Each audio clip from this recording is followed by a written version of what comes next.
welcome back to H is for Homestead. This is Sarah, and I'm so glad that you're here. Today we're just going to have a day in the life, a typical day for me as my kids go off to school and what we do throughout the day. This day I did have one of my kids home from school because he wasn't feeling well, so it's a little bit different, but this is the kind of stuff that I typically do on our homestead and for my kids as they go off to school and come home and all the things. So starting off in the morning, you saw that I get coffee ready for myself. I cannot have caffeine, and so in the mornings, I guess I should say.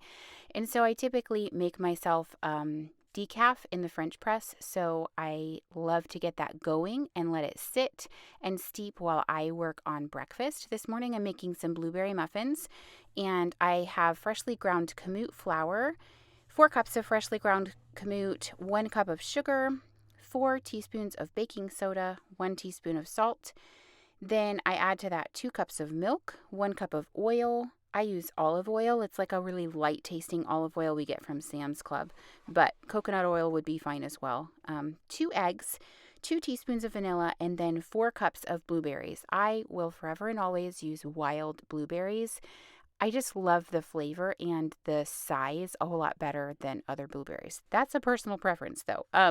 400 degrees for the oven and about 20 to 25 minutes. This recipe makes 2 dozen muffins, which is perfect because we can have it for several breakfasts or we can eat it once and then I just freeze the leftovers. Typically, as I get breakfast ready, I'm also helping to encourage little people to get dressed, do their morning chores. My little boys are here unloading the dishwasher with me.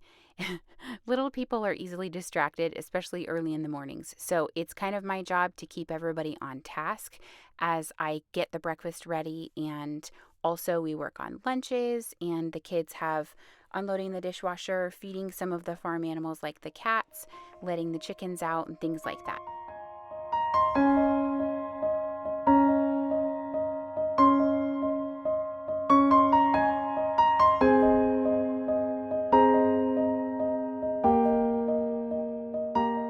A job so that in the mornings it goes smoothly. Now this week is the first week back to school, so we are a little bit rusty still, and there are some things that the kids aren't getting finished before they have to leave, but that's okay. We will get into a good groove. We try really hard to still eat breakfast each morning as a family, even if it's just really quickly. It's important to us to sit down together before we leave for school and go our separate ways. And sometimes that looks like me doing children's hair while they finish their breakfast, but I try to just be there with them and present. Everybody gets their lunches and their book bags and everything out the door, and my kids and my husband all have to leave about 7:20 in the morning, and so it's all work together to get everybody out the door and to keep it nice and smooth and hopefully not stressful. That is the goal. As soon as they leave, I usually fix my coffee. I don't do well drinking coffee on an empty stomach, so I try to eat breakfast first and then have my coffee. I love using our raw cream, and I put a little stevia in there, sometimes a splash of like maple extract that I get from Trim Healthy Mama.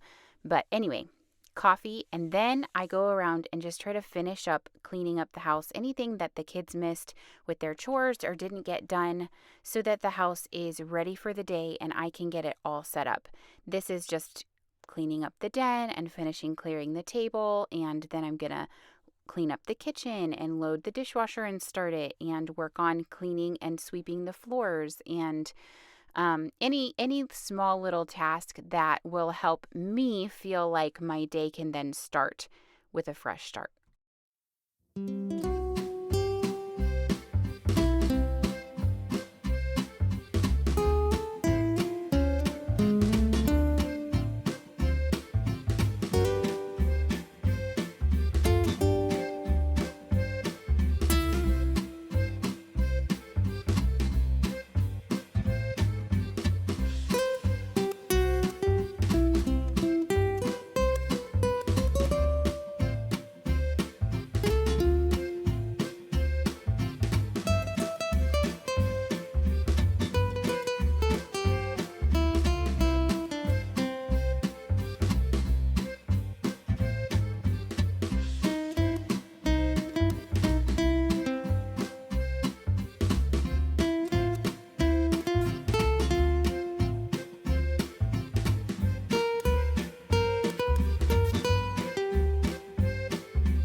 do want to make a comment too that my husband is so sweet. He almost always will try and at least make his side of the bed, even if my side of the bed isn't made. He always jumps in and helps me wherever he can in the mornings.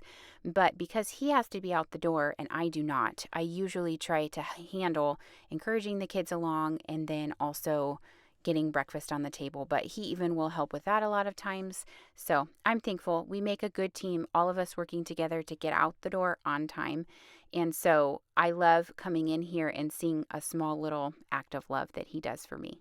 After I have the house generally picked up, then is my time to go out and milk the cows. Cow. I have one cow to milk right now. The other one should be calving sometime soon, any day now. And so then I'll be back to milking 2 cows.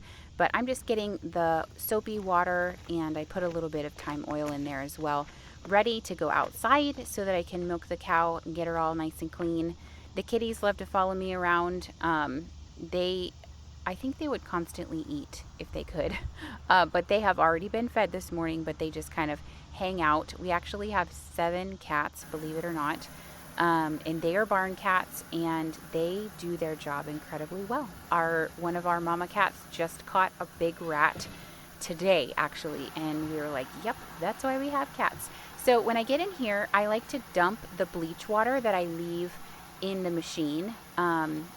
I want to make sure that this machine is extremely sanitized, and there are some other ways to do that, but bleach is such an easy way to make sure that everything is really, really clean. And machines, there's a lot of nooks and crannies that you kind of have to be meticulous with. So I leave the bleach water in there, and then I dump it out in the morning and give it a really good rinse, and then grab some feed. And we also use Redmond real salt for animal salt for our cow, and then I put up our little electric wire that we can attach and then retract when the cow is done, and let our Holstein cow Buttercup into her stall so that I can milk her.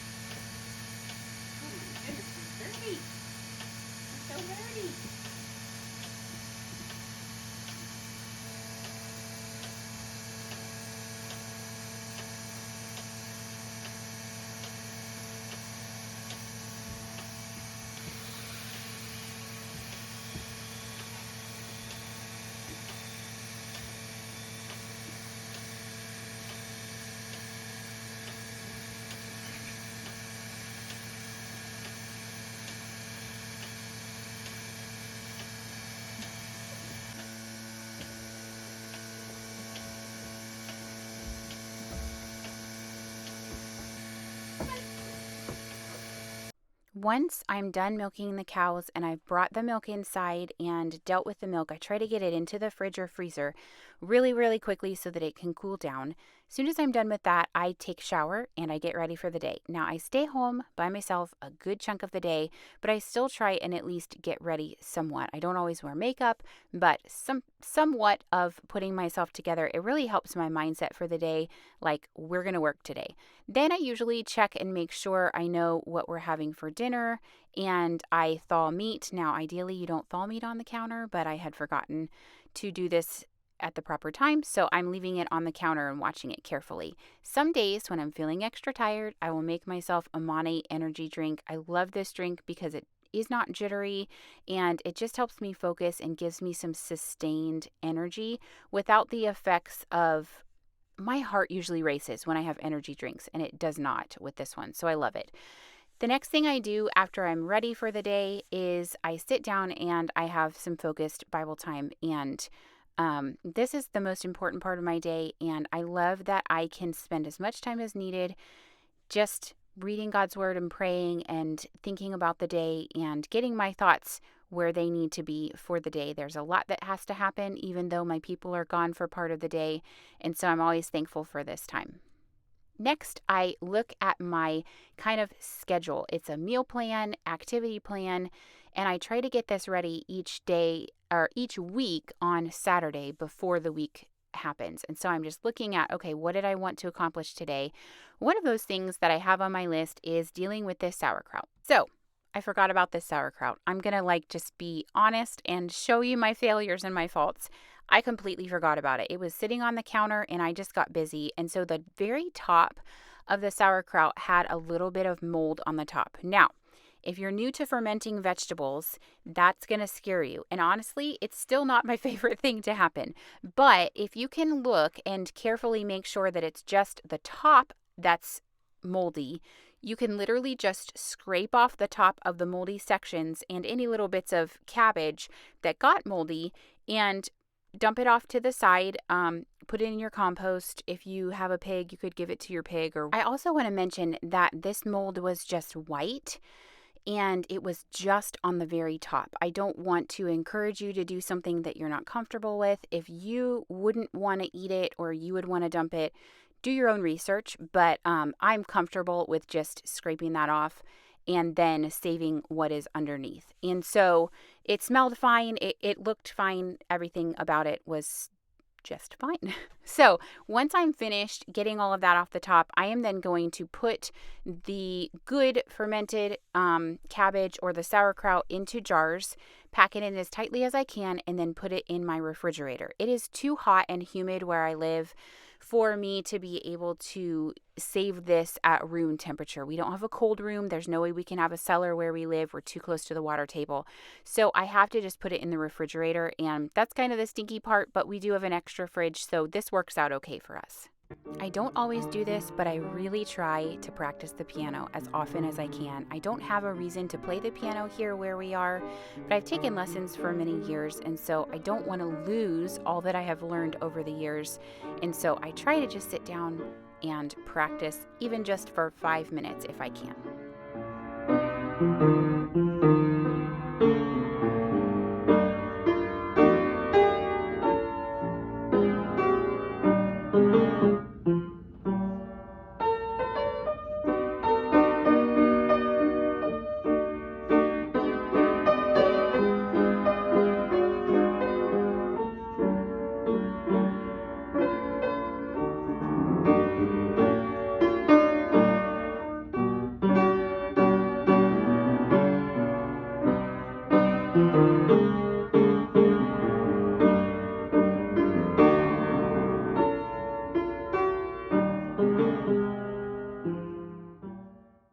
Is laundry ever done? No, it is not. So I am constantly doing laundry. I feel like I'd love to say one load of laundry every day, but I feel like it's almost like needs to be 2 loads of laundry every day. Otherwise, I can't keep up with it. Between having a milk cow and lots of children and cooking from scratch and a farm and school clothes now and play clothes, it's just a lot. It's a lot of laundry that we put out here. And so laundry is definitely an everyday thing. Okay, now it's about lunchtime, and like I mentioned, I have a sick child at home, so I'm fixing him something, which is actually some homemade kamut bread, and I'm putting egg salad on it, just like an open-faced sandwich, and then he wanted some plain applesauce. So that was his lunch, and then I had leftover stromboli from the previous day, and just heated that up and ate that with my lunch. Now, typically for me, lunchtime is kind of my chill time. I will watch a show while I eat my lunch, or sometimes I will just check notifications on Instagram and Facebook. I'll watch Marco Polos from my family or friends. I just tend to try and let my brain and my body rest for like 30 minutes. So this day I was actually working, I think, working on something for our church, but sitting down in a comfortable spot, eating my lunch, having the computer. It's very restful for me, and I tend to try to make up until lunch a lot of work, and then lunchtime is when I can chill for a minute. And speaking of chill, I almost always lay down during the school week for like 30 minutes to an hour-ish. Could be a little less, could be a little more, depending on how I'm feeling for the day. But I have a bad back, and so laying flat is very, very helpful for me. So I usually lay down for a little bit, and then I get back up and make myself some kind of snack or drink. Today, I'm making an iced coffee, and this is my favorite way to drink coffee. It is so, so good. So I use real maple syrup that I get from the Gateway Farm, and pour it over the ice. I put a tiny bit of salt over my ice, and then I just take leftover coffee from this morning and pop it in my jar, and then top it with some raw cream, which is like heavy whipping cream, and then put a lid on it and give it a really good shake. Oh, gracious. It's so delicious and is such a lovely little pick-me-up. I tend to do fine with caffeine in the afternoon. I just can't do it in the mornings for some reason. But anyway, if you haven't tried this, it's such a delicious treat. Way cheaper than Starbucks, too. Typically, when I get up, I am working on dinner. So this evening, my son had requested, it's called shrimp and hot root soup, but we didn't have any shrimp, so I decided to just use chicken, which I've done before, and it's actually really, really good. So I'm prepping my chicken just by putting a little olive oil on it, and then I love this lemon pepper seasoning from Redmond Real Salt, and it is so good. So I just put that lemon pepper seasoning all over the chicken and pop it in the oven at 350 for about an hour, and then I will debone it later. Once I get dinner going, no matter what that looks like, obviously every day is a little bit different. I try to get outside, even if it's just for 5 minutes, to check the mail. Or this day, I had a little bit of leftover potatoes that I had bought from Restaurant Depot, and they got mushy. So we pulled the good ones out, and then I needed to throw away the bad ones. So I walked it to the road and then came and checked on the animals. Here's our milk cows and our beef cow. This is Makushla. She should have a calf really soon, hopefully. I'm really hoping I can get some video footage of that. But cows look good. It's been really hot, so I'm keeping a close eye on them for sure. Then I typically will just do some cleanup in the kitchen. I don't always clean up the kitchen after lunch, and sometimes in the mornings if I'm really busy in the kitchen, it can get kind of messy. So I try before the kids get home from school to clean up the kitchen, get it back where it needs to be, unload the dishwasher, hand wash anything big, put things away so that we have a fresh start. Because when my kids get home, I really want to focus on them and getting prepped for the next day and spending time with them. I don't usually have my phone out, or I try to not have my phone out in the evenings. Obviously, this time I recorded it, so I had my phone out, but my focus, I want to be able to focus on them. So let's talk about this chicken and hot root soup. This comes from a cute little book called The Redwall Cookbook. If you've never read the Redwall series by, I think it's Brian Jacques, it is such a fun series, and my son is all about it. And so he asked for this cookbook for his birthday, and we had to adapt it a little bit. We didn't have all the ingredients, and I wanted to change a few little things, but generally I followed the recipe. So here's how it goes. In the cookbook, it serves 2 to 4, so I quadruple this recipe, which seems to be a theme here, apparently. You're going to need 8 tablespoons of butter and 4 large onions. I actually just did 2 onions because these onions are ginormous. I pulled out 4, and then as I was chopping, I was like, yeah, I think I only need 2. So 2 to 4, we'll say, large onions. I usually do about 6 garlic cloves minced. And then I think I did around 8 cups of chicken bone broth and 12 medium potatoes, and then 4 teaspoons of curry powder, salt and pepper to taste, and then you would add in your chicken or your shrimp or whatever you wanted to do. So first you're going to put the butter in a pan, and you're going to saute your onions until they're translucent. It should only take like 5-ish minutes. So I put the onions in first, and then I add the garlic in like right at the end. And then you add your chicken broth or your bone broth and your chopped potatoes. You peel and chop them. I kind of like to do them fairly small just so that it cooks quickly, but you're going to cook the potatoes and the onions and the garlic in all of that bone broth, and then add your 4 teaspoons of curry powder as well. So then you're going to want it to boil until the potatoes are soft. I find it takes about 15 to 20 minutes, but depending on how big your potatoes are cut, will vary, obviously. And then salt and pepper to taste. I don't salt my bone broth when I can it up, and so it kind of seems like I add a lot, but potatoes and bone broth, it needs a lot of salt. So don't be afraid to add really good quality salt. It does so much for the flavor. And then I'm going to add my chicken after I get it all off the bone. This has been boiling for about 15 to 20 minutes, and you can see it looks really good. As this was coming to a boil, my kids are starting to get home, and so I stepped away and wanted to check on their day and see how they were doing. This is probably my most favorite part of the whole entire day. When all my people are back home, my heart is happy.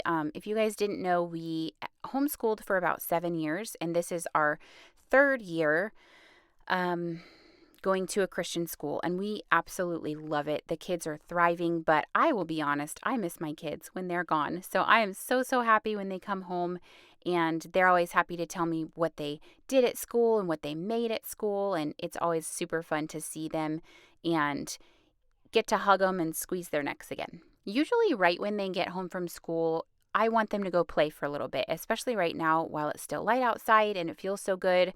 So I say, hey, go outside, put your book bags down, go outside, go play. Our daughter usually grabs the kitties, and the 2 little boys usually go straight for the trampoline. But it does my heart happy to see that. My oldest daughter has a little more homework than my other kids, and so she usually likes to just jump right on it and get it out of the way.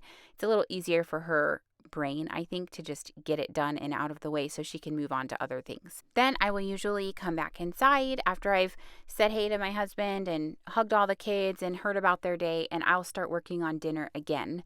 And I typically have somebody in the kitchen with me, whether they're just talking to me more about their day. This day, Audrey was working on a poem that she had to memorize, and so we were going back and forth, and she was trying to quote it to me.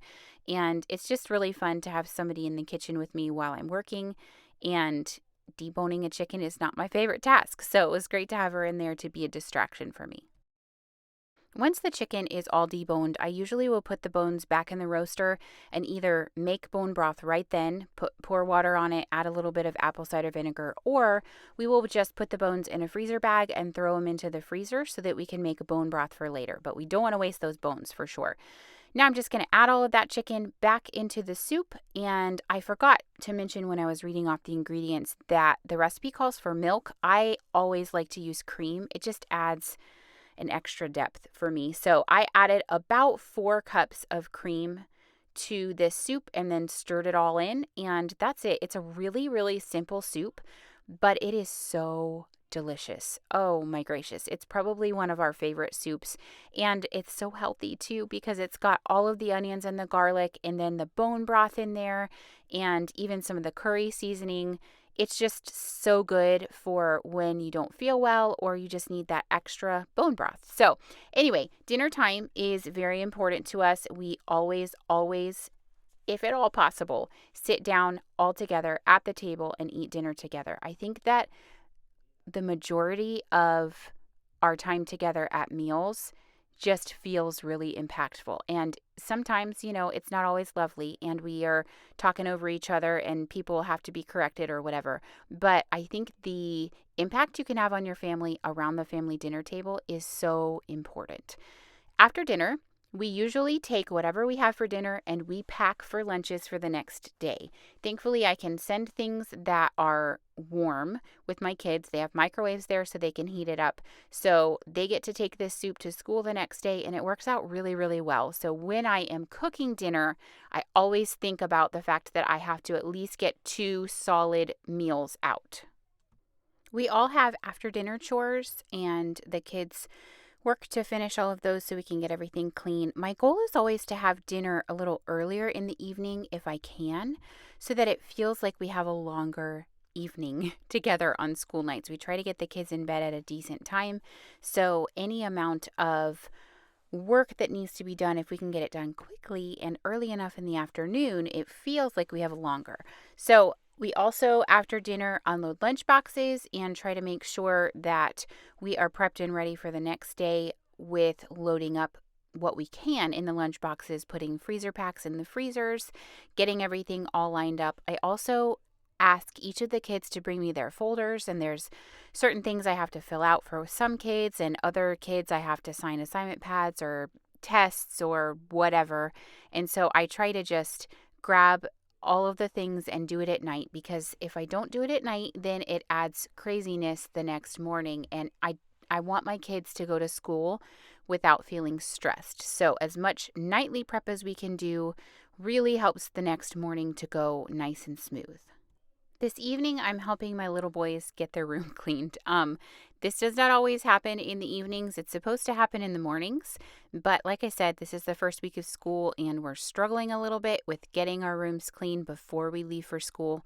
And sometimes you just need mom to sit there and help you and make sure things get put away correctly, and things aren't shoved and, you know, you know how it is with little boys. They are now 6 and 7, and so somehow their room just magically gets incredibly messy. So I'd like for them to have it clean the night before, like I was saying just a second ago, because it makes in the morning a whole lot easier. So we're taking the time to put it all away correctly, and then we also like to get their school clothes picked out.